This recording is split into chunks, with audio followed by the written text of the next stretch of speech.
बहुत सारे बच्चे हुए थे।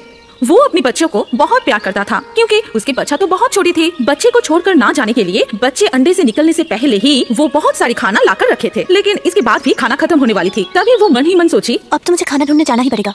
मेरी बच्चियों की आग तो निकल आई है, लेकिन वो लोग उड़ नहीं सकती। कुछ हुआ तो क्या होगा? ये बात सोचकर ही माँ गरुड़िया मन ही मन डर गई, लेकिन उसके पास और कोई रास्ता नहीं था। इसीलिए वो अपने बच्चों को कहता है, बच्चों तुम लोग थोड़ा ध्यान से रहना, मैं जाऊंगी और खाना लेकर जल्दी चली आऊंगी, तुम लोग डरना मत। बच्चों को ये बात कह के वो निकल पड़ी खाना जुगाड़ करने के लिए। इधर उधर घूमते हुए वो सोचती है, थोड़ा देर होने दो, लेकिन ज्यादा खाना लेकर घर जाऊंगी, इसलिए रोज रोज निकलना नहीं पड़ेगा। ये सोचते हुए वो बहुत सारी खाना इकट्ठे करने लगी। उधर एक चील जब से माँ गरुड़िया के बच्चे हुए थे तभी से वो उन बच्चों पर नजर रखे हुए थे और मन ही मन सोचता था कि कब माँ गरुड़िया घोंसला छोड़कर बाहर जाएगी और वो बच्चों को कब खाएगा। खाना ढूंढने जाने से चील के पास मौका आ गया और वो सोचा, आखिर में वो दिन आ ही गया। आज मेरा सपना पूरा होगा। गरुड़िया के छोटे छोटे बच्चे को खा के मेरा दिल शांत होगा। माँ गरुड़िया जब बहुत समय बाद खाना लेकर लौट आई तभी वो देखा कि उसकी घोंसला पूरा खाली, एक भी बच्चा वहाँ नहीं था। वो चिल्लाते हुए कही, मेरी बच्चियों तुम लोग कहाँ चली गई? तुम लोग तो बहुत छोटे हो, कौन ले गई, कहाँ पर ले गई? तभी वो पेड़ पे बैठे हुए चील को देखती है और वो चील से कहती है, ओ तुमने मेरी बच्चियों को खा लिया, ऐसा काम तुमने कैसे किया? वो लोग तो बहुत छोटे हैं। अरे चुप कर, ज्यादा पचर पचर मत कर।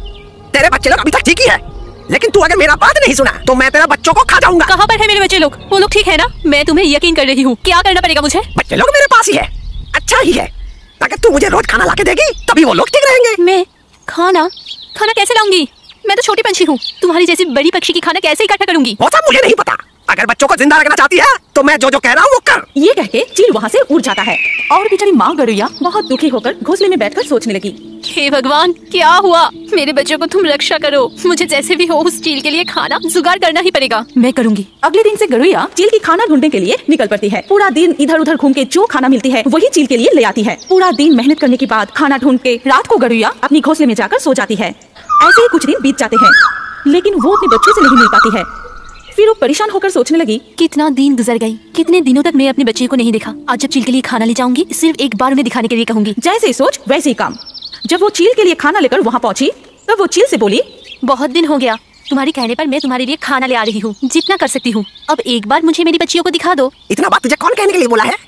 जो कर रहा है वैसे ही करता जा, नहीं तो तेरे बच्चों को खा जाऊंगा, याद रखना। लेकिन मैंने तो कुछ नहीं मांगा, सिर्फ एक बार मेरी बच्चियों को देखना चाहती हूँ। तुम मेरा ये ख्वाहिश पूरी नहीं करोगी? तेरा बच्चे लोग सब ठीक है क्या? ये काफी नहीं है? अभी भी देखने का टाइम नहीं आया। जैसा काम कर रहा है करता जा, तब जाके बच्चों को देख पाएगा। तब तक वो मेरे पास ठीक ठाक रहेगा। जा, जा, जा, निकल, आराम से मुझे खाने दे। चील की बात सुनकर गरुड़िया वहाँ से चली गई। आंखों में आंसू लिए गरुड़िया जाके नदी के किनारे बैठी और बोली, क्या पता इस जीवन में मैं मेरी बच्चियों को देख सकूंगी क्या? मैं क्या करूँ, मैं तो कुछ भी नहीं कर सकता। ये कहती रही और रोती रही। अचानक एक सारस वहाँ आई और उसे पूछी, क्या हुआ गरुड़िया, तुम काहे रो रही हो? क्या मैं तुम्हारा कुछ मदद कर सकता हूँ? मैं जो मुसीबत में हूँ उसमें से कोई भी मुझे निकाल नहीं सकती। अरे फिर भी बोलो ना, अगर कुछ कर सकता हूँ तो। क्या पता अगर बोल दो तो तुम्हारा मन थोड़ा हल्का होगा। सारस की बातें सुनकर गरुड़िया की आंखों में आंसू आ गई। उसके बाद वो सारस को सारी बात बताई। गरुड़िया की बातें सुनकर सारस चौंक गई। अरे बाप रे, तुम्हारे साथ तो धोखा हुआ है। तुम्हारे बच्चे को वो कितने दिन पहले ना जाने खा चुका है। मैं भी तो उस चील के पास ऐसे ही धोखा खाया था, मेरे बच्चे को भी वो खा गया था। तब मैं मन से इतना दुखी हो गया था, कुछ नहीं कर सका था, मन उदास करके यहाँ से चला गया था।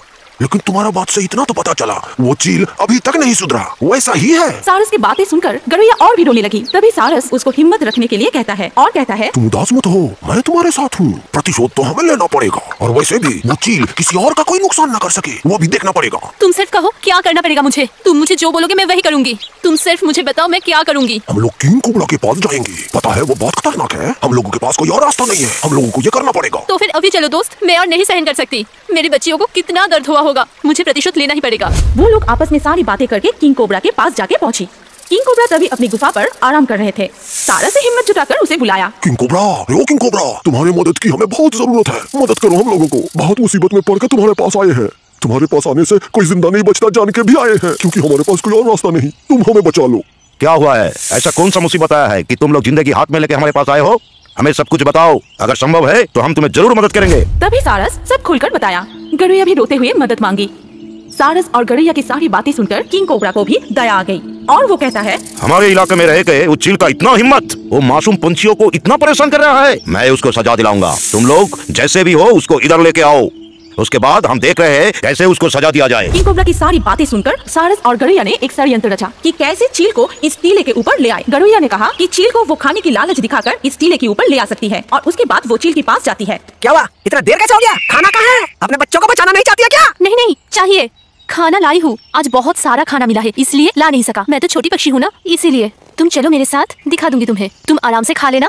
अच्छा ये बात है। अच्छा चल फिर। ये सब कह के गरुया छल से चील को लेकर किंग कोबरा की गुफा तक पहुंचता है जो नदी के किनारे था। तभी सारस को वहाँ देखकर चील कहता है, तो ये मेरा खाना है, लेकिन लगता है इसको मैं पहचानता हूँ। ओह, पहचानते हो? हाँ मुझे पता है। मेरी बच्चियों को जैसे खा लिया उसी तरह उसके बच्चियों को भी खा लिया था। याद आ रहा है? अच्छा मतलब तू सब जान गई है। कुछ नहीं होगा, आज तुम दोनों को खत्म कर दूंगा, तब जाके मुझे शांति मिलेगा। तुम हम लोगों को क्या खत्म करोगे? आज तो तुम्हारा ही आखिरी दिन है। सारस की बात खत्म होते ही किंग कोबरा पीछे से आकर डस लेती है चील को और तुरंत ही चील मर जाता है और वो हो जाता है किंग कोबरा की उस दिन के लिए नाश।